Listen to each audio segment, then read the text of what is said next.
Teri Louise Kelly.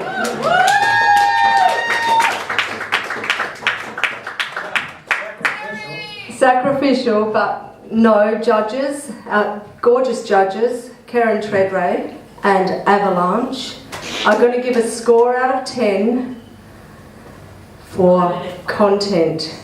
Word, that's what we're after, the word. So, we need some words. Audience, a show of hands. I'm going to pick somebody to give us a word. Okay, don't be shy, because I don't want to be doing all the fucking words myself. Alright, over here. Jelly. Jelly. No. Nope. She's got a second word. She has to take the second word. Somebody. Rock. Rock. David Essex was a rock. Rock on. Hey, did you ever see Rock on? I went to see that when I was 14. I should have been 18, but I sneaked in the back with a load of bad boys, because I was a bad boy at the time. And we all did Bride and Rock. And talking of Bride and Rock, there was also a time when I worked in a rock shop.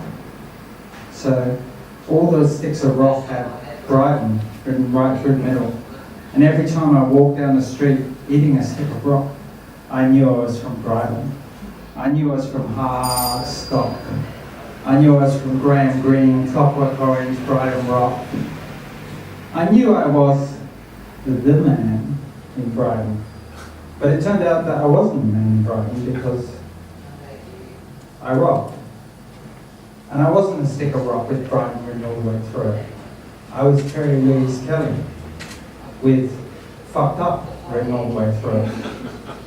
And then one day I was in Brighton, sitting on the pier a long time after I'd been from Brighton, Rock, and I met a person that I'd never met for many years, and they said, "You're pretty fucked up, man."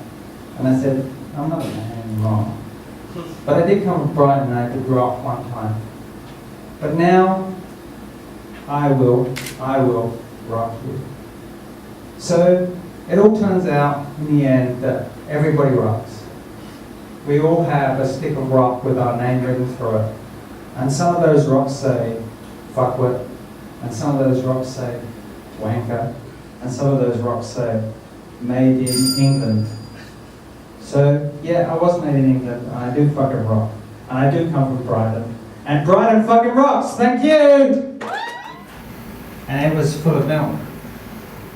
And when I asked him, "Where do you get the milk from, Joe?" He said, "My mother." And I thought, yeah, I should be having a jug like that. And then I looked around and I thought, what is a jug? Is it a quart pint? Is it a metric Babylon? I have tequila. A jug of tequila. How much is in a jug of tequila? Somebody shout out. Help me. 6 quarts.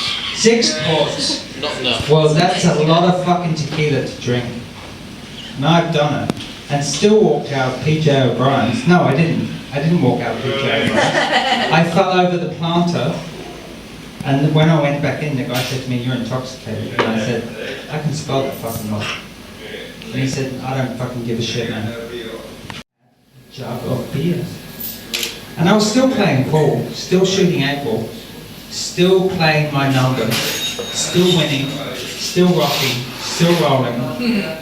But in the end, when you're laying over a jug of tequila on East Terrace, you're pretty fucked.